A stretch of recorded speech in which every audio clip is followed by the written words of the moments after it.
मुल्ला नसरुद्दीन पत्नी की तलाश में था,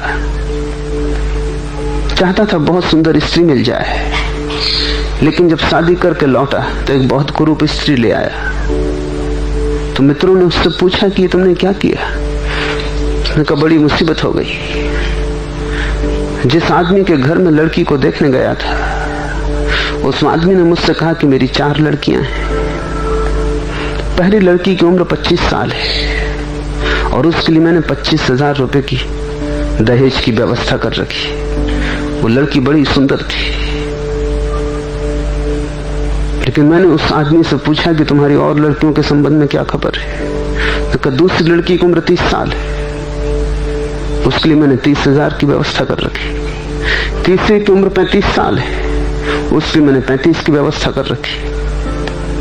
और वो आदमी डरा चौथी की उम्र बताने में, लेकिन मैंने पूछा तुम चौथी के संबंध में भी निसंकोच कहो। उसने कहा उसकी उम्र 50 साल है और मैंने उसके लिए 50,000 की व्यवस्था कर रखी। तो मुल्ला नसरुद्दीन ने कहा कि मुझे पता ही नहीं कैसे मेरे मुंह से निकल गया। मैंने उससे पूछा और लड़की नहीं है तुम्हारी जिसकी उम्र 60 साल हो? और मैं 50 वर्ष की औरत से शादी करके घर लौट आया। ये तो रास्ते में ही मुझे पता चला कि ये मैंने क्या कर लिया। लेकिन मन बहुत खंड है, एक खंड सौंदर्य को मांगता है, एक खंड धन को मांगता है। इसलिए तुम अपने मन पर भरोसा मत करना। तुम कुछ लेने जाओगे, कुछ लेके लौट आओगे। और तुम्हें बहुत बार ऐसा हुआ है कि बाजार तुम लेने कुछ गए थे और लेके तुम कुछ लौट आए। इस पृथ्वी पर भी तुम कुछ और ही लेने आते हो और कुछ और ही लेके लौट जाते हो। तुम अपने मन पर भरोसा मत करना।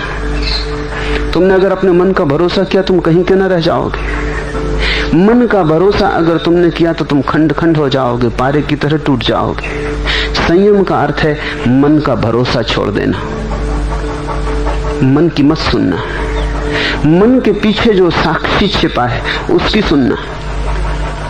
और साक्षी की तुम सुनोगे तो तुम याद रख सकोगे कि तुम क्या पाने इस संसार में आए हो, क्या खरीदने आए हो बाजार में। वो याद तुम्हारा लक्ष्य बनेगी। तब तुम बहुत से रास्ते जो टूटते हैं अलग अलग दिशाओं में, उनको छोड़ने का सामर्थ्य रख सकोगे। संयम का अर्थ है सार के लिए असार को छोड़ने की क्षमता। व्यर्थ के लिए जिसका कोई मूल्य नहीं है, जिससे अंतिम